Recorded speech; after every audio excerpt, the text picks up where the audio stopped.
Archangel Michael, the event, defeating the Archons. Via Michael Love. July 24, 2016. Website: projectfreedomearth.com. Produced by Higher Self. An Archon is an astral entity that exists only by stealing the energy of sentient beings. Their food source is human trauma and drama, pain and suffering. The creation of the Archons, according to Sophia Pistis, was said to be a mishap, or fractal byproduct of Mother Goddess Sophia's debris trail, as she jumped and fell from the galactic core, in all her passion to create and become Gaia Earth. This stealing energy by these archontic astral entities is done by using various forms of control and manipulation. The Archons are envious of human divinity and have gone to every length to keep humanity in the dark, and with no power. If a being is controlling or manipulating your universal free will in any way, or causing harm, threatening harm, they are under the influence of the archontic entity, and most likely don't even know it. The archontic control grid began the first day the earth was created, as detailed in the ancient Gnostic writings of Sophia about these entities. There is a trace of the archontic control grid still running in the matrix, but only because unconscious humans are ignorant of the fact that such a thing even exists or is happening. The good news is, you have full authority and power to stop feeding the Archon, and it ceases to be when you cut off its food supply. The only way to stop an Archon is to stop giving it your energy, or simply put, do not give it permission to have authority over you. The only thing the Archon cannot deal with is a firm, intentional, no. When you say, no, the universal prime directive kicks in and a being may not interfere in your soul's journey in any way. This is the way it is. Goodness and being in alignment with the universe creates a protective force field around you that nothing can overcome. If your heart is straight and an Archon is still attacking you, then you are giving it permission in some way. You have to block all the entry portals by saying no in every way, and be aware of all of your energetic connections. You may say, I have already done all of this and the attack continues. We say, did you say no to the person you could never say no to? Did you look around your immediate space at all the objects that may be the portal we speak of? In many cases it is an object someone gave you or that you obtained that contains traumatic energy, and may even be something very sentimental to you. If you look, you will find this object, and the destruction of it is the saying, no, you may have overlooked. In other cases, we have seen beings disconnect from other beings and leave residue energy behind for months, or even years, by leaving their phone number in their phone. Something as simple as this is a consensual contract or agreement for a being to drain some of your power constantly. It's interesting to note here that some of these beings don't have a clue they are sucking the life out of your body.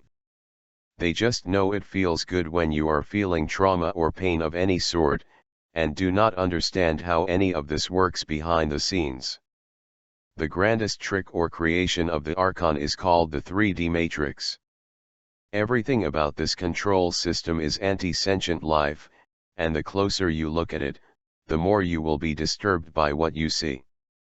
It's also interesting to note that the matrix definition of an Archon is a magistrate, a judge, or public official, such as a policeman or a politician. It also means Lord.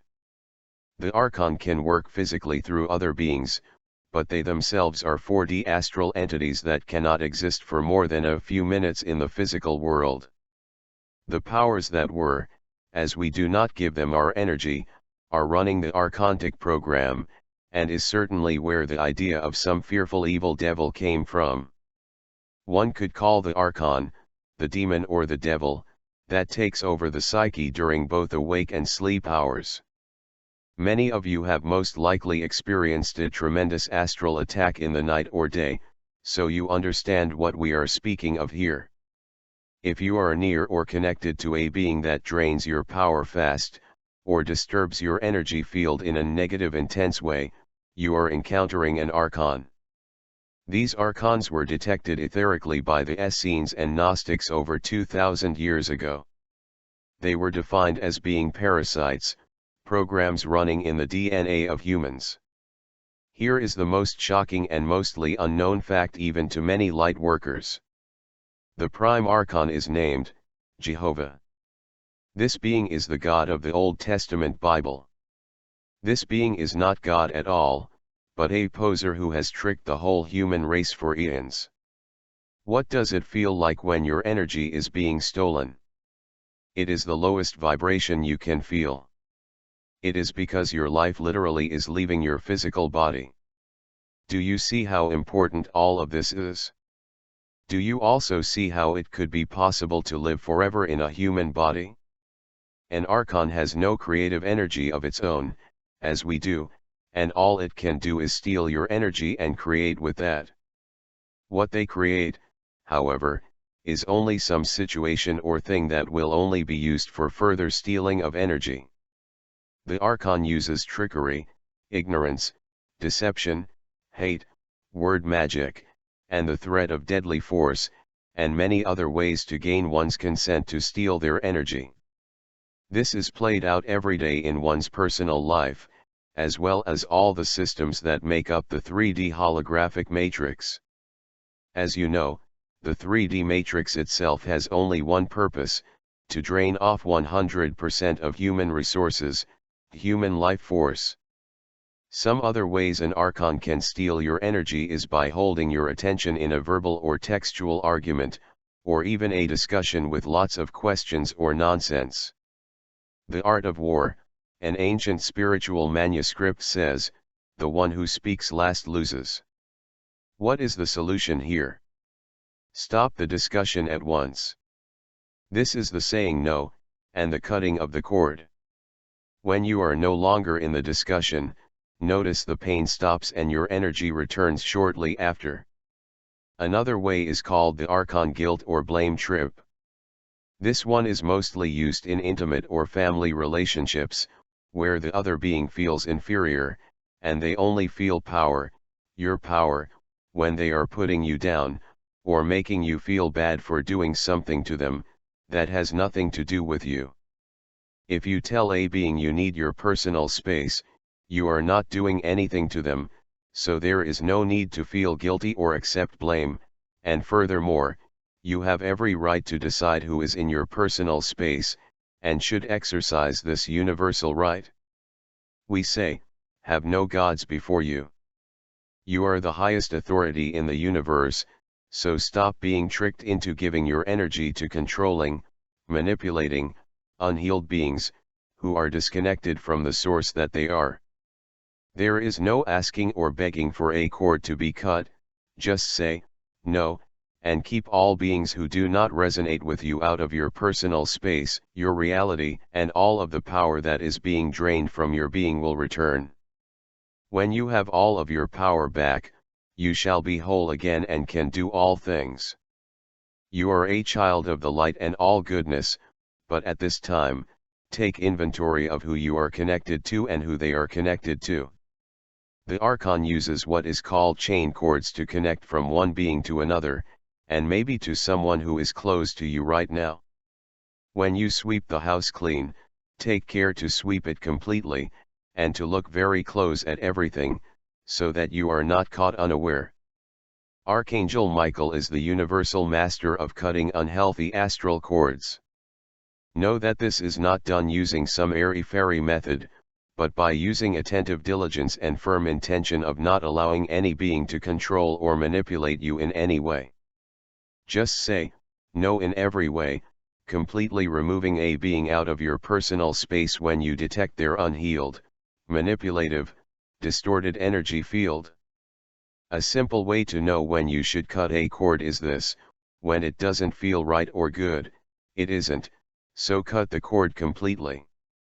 This means put space between your reality and theirs, so there is no vibrational interference. It is important to note that you must be impeccable in all that you do: your heart, DNA, must be clear from your own archontic programs. You must have already healed your own emotional traumas and blockages, and you must always choose love over fear, in every situation, for all the steps of cord cutting to work effectively for you. Here is what happens when you completely cut a cord with an archontic controlled being.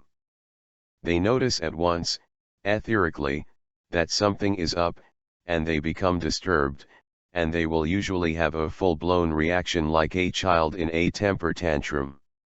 Here is how you deal with this. Let them have their tantrum. It is no concern to you and has nothing to do with you.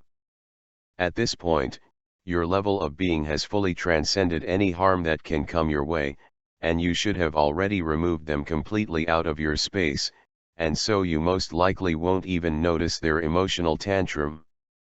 The tantrum itself is one last attempt to steal your energy further by again getting your focus, but do not give it. It is important to focus completely on you, and what you love, after you cut a cord with an Archon-infected being.